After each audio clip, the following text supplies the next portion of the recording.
आज का विषय है, आज का टॉपिक है समरूपता। अध्याय 6 त्रिभुज पढ़ना है। तो उस क्रम में सबसे पहले समरूपता। समरूपता क्या है और किस किस प्रकार के बहुभुजों में समरूपता का प्रयोग हमने करना है। सर्वांग समता को हमने कक्षा 9 में अच्छे से पढ़ा हुआ है, त्रिभुजों की सर्वांग समता के बारे में। आज पढ़ते हैं हम समरूपता के बारे में। तो देखें जरा, एक वृत्त है 5 सेंटीमीटर त्रिज्या का, दूसरा वृत्त है 5 सेंटीमीटर त्रिज्या का। दोनों की त्रिज्याएं समान है, ये भी 5 सेंटीमीटर है और ये भी 5 सेंटीमीटर है।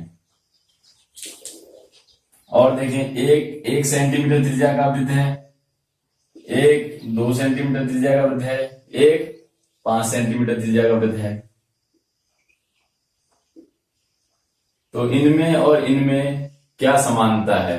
तो ये वृत्त जो है, इसको उठाएंगे, इसके ऊपर रखेंगे तो इसके ऊपर पूरा इसको ढक देगा, या इसको उठाएंगे इसको पूरा ढक देगा।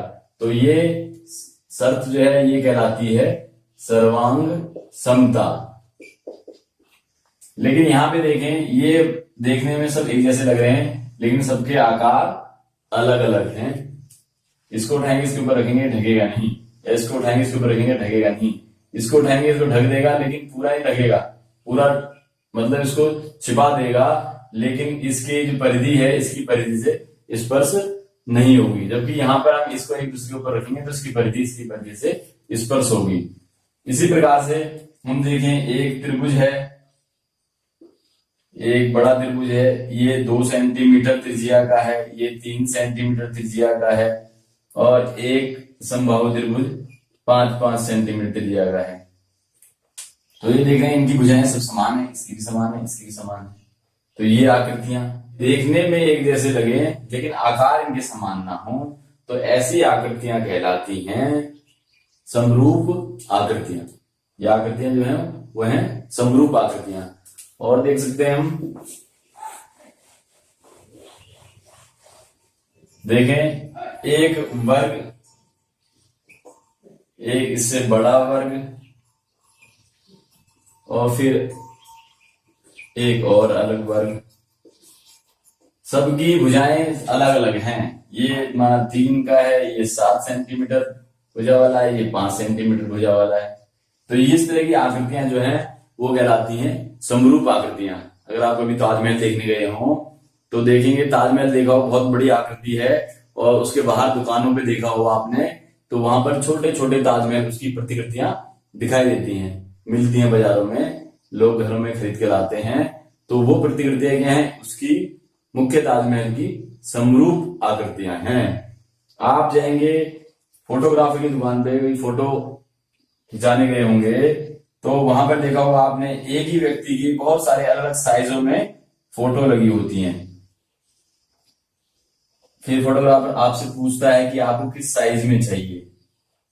ये एक ही व्यक्ति की इस तरह से फोटो लगी होती हैं। तो ये आकृतियां जो हैं ये कहलाती हैं समरूप आकृतियां। तो समरूप आकृतियों में क्या गुण है? समरूप आकृतियों में उनकी जो भुजाएं हैं उनमें समानुपात होता है।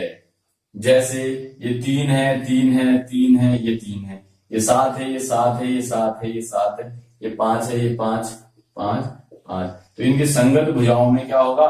समानुपात। यहाँ 3:7 हो रहा है, ये 3:7 है, ये वाला 3:7, ये 3:7। तो ये 3 अनुपात, इनकी भुजाओं में क्या अनुपात होगा? 3:7 होगा। इस वर्ग और इस वर्ग अगर हम समरूप कहेंगे तो इनकी भुजाओं में क्या होगा? समानुपात होगा, और इनका प्रत्येक जो कोण है, संगत कोण, वो क्या होंगे? बराबर। तो समरूपता के लिए हमें 2 चीजें याद रखनी है। एक, भुजाएं जो है वो समानुपाती होंगी, और दूसरा, उनके कोण जो होंगे, संगत कोण, वो बराबर होंगे। ऐसी स्थिति में जो आकृतियां हैं, बहुभुज हैं, वो समरूप होंगे। तो समरूपता के लिए मुख्य कसौटी ये है कि भुजाएं समानुपात में होनी चाहिए और कोण, संगत कोण बराबर होने चाहिए। तो एक त्रिभुज ये 2 सेंटीमीटर, ये 3 सेंटीमीटर, ये 5 सेंटीमीटर, और एक दूसरा त्रिभुज ये 4 सेंटीमीटर, ये 6 सेंटीमीटर, ये 10 सेंटीमीटर, और इनके कितना अंश का है, ये माना 50 अंश का है, 60 अंश का है, ये 50 अंश का। तो इसी प्रकार से ये वाला कोण यहाँ पे 70 अंश का, ये 60 अंश का, और ये 50 अंश का। तो ये दोनों आकृतियां हम कहेंगे ये समरूप हैं। क्यों? क्योंकि इनकी भुजाओं में ये देखो 2:4 यानी कि 1, यहाँ पे देखें 3/6 यानी कि 1/2, ये 5/10 यानी कि ये 1/2। तो ये सारे अनुपात क्या आ रहे हैं, समान आ रहे हैं, और प्रत्येक जो कोण है, ये जो अनुपाती समानुपात में हम जाए, उनके सामने के जो संगत कोण हैं वो क्या है, बराबर। 3 और 6 देखें ये समानुपाती है, तो इनके सामने के कोण क्या है, बराबर। और ये 2 और 4 ये समानुपाती है, तो इनके सामने के कोण क्या है, बराबर। तो सामने के जो संगत कोण हैं वो बराबर होने चाहिए, और भुजाएं जो हैं वो समानुपात में होनी चाहिए। तो ऐसी स्थिति में जो बहुभुज हैं वो समरूप होंगे। तो इसी आधार पर हम आज की ये प्रश्नावली करेंगे। प्रश्नावली 6.1। पहला प्रश्न है, सभी वृत्त होते हैं सर्वांगसम या समरूप। तो जैसा कि बताया गया था पहले, अगर दोनों की त्रिज्याएं समान हैं तो वो क्या होंगे, सर्वांगसम। अगर त्रिज्याएं अलग अलग हैं तब क्या हो जाएंगे, समरूप। तो यहाँ पे ऐसा कुछ नहीं दिया हुआ कि त्रिज्याएं समान हैं, यहाँ पे वृत्त के बारे में पूछा हुआ है, तो वृत्त क्या होंगे, समरूप होंगे। सभी वृत्त क्या होते हैं, समरूप होते हैं। अगर कहेंगे, अगर प्रश्न ये हो कि एक की त्रिज्याओं के अनेकों वृत्त हैं वो समरूप होंगे या सर्वांगसम, तो उस स्थिति में वो सारे वृत्त क्या होंगे, सर्वांगसम।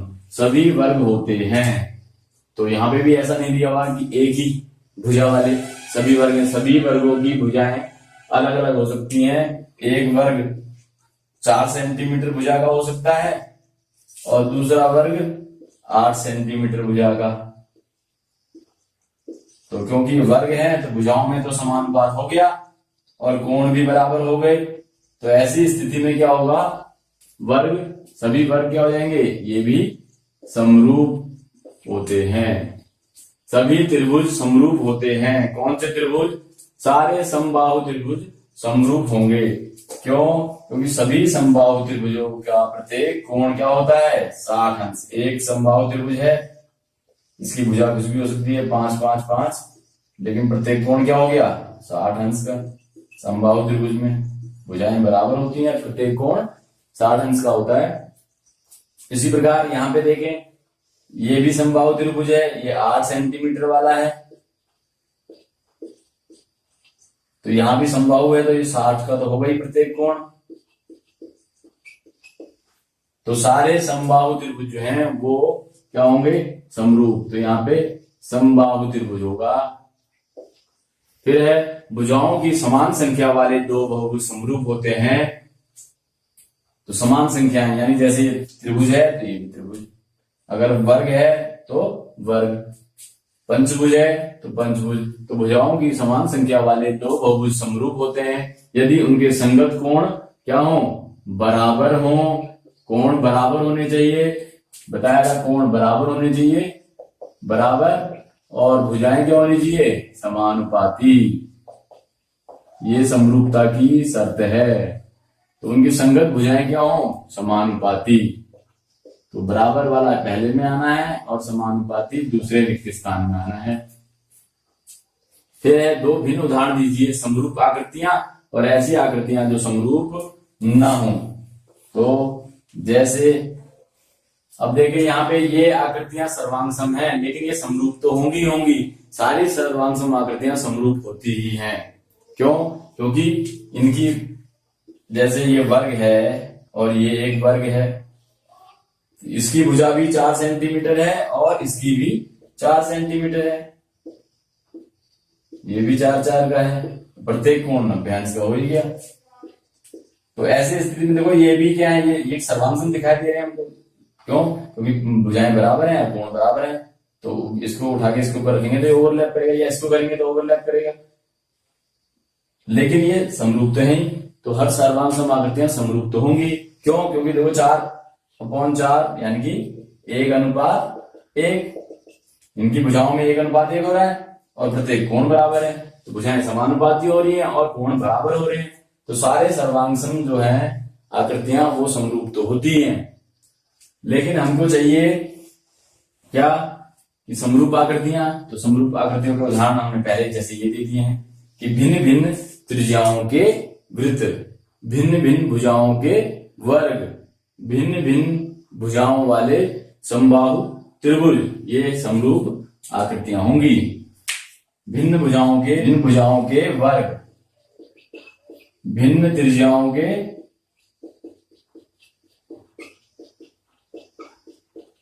वृत्त, भिन्न भुजाओं के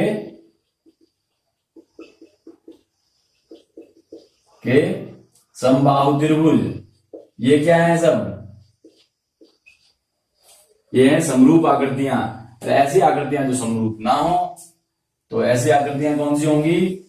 ऐसी आकृतियां जैसे देखें, एक वर्ग है और एक सम चतुर्भुज है, ये भी 4 सेंटीमीटर, ये भी 4, ये भी 4, यहाँ पे ये 4, ये भी 4, ये भी 4, ये भी 4, लेकिन वर्ग में प्रत्येक कोण 90 अंश का है और समरूप में त्रिभुज में प्रत्येक कोण 90 अंश का नहीं है। तो इस तरह की आकृतियां जो हैं वो क्या है? समरूप नहीं है। इनमें भुजाएं तो बराबर हो रही हैं या समानुपाती हो रही हैं, लेकिन प्रत्येक कोण बराबर नहीं हो रहा, ये दूसरी शर्त लागू नहीं हो रही। इस स्थिति में ये आकृतियां समरूप नहीं होंगी। तो यही प्रश्न यहाँ पे तीसरा भी है, चतुर्भुज समरूप है या नहीं। तो देखें यहाँ पे 1.5, 1.5, 1.5, 1.5 का एक सम चतुर्भुज है और 3 सेंटीमीटर भुजा वाला एक वर्ग है। तो देखिए इनकी भुजाओं का अनुपात 1:2 है, क्योंकि 1.5 और 3 का अनुपात जो है वो 1:2 हो जाएगा।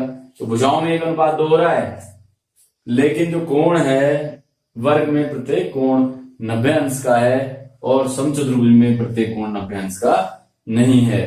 तो ऐसी स्थिति में ये आकृतियां समरूप नहीं होंगी।